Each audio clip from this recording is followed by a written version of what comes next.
સ્વતંત્રતા, I love you. Freedom, I love you. સ્વતંત્રતા, મને જે કરવું છે એ કરવાની છૂટ. પછી એ પોઝિટિવ હોય કે નેગેટિવ. આપણે શું સમજીએ છીએ?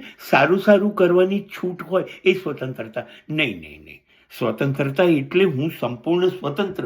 હું સારું કરું કે ખોટું કરું, એ બંને કરવાની મને છૂટ હોવી જોઈએ. That is freedom. એ સ્વતંત્રતા છે. ઈશ્વરે આપણને એ આપી છે. અને સ્વચ્છંદતા એટલે મને ગમે છે એ હું કરીશ. મને લાભ થવો જોઈએ, મને મજા આવવી જોઈએ, મારા માટે કરું છું.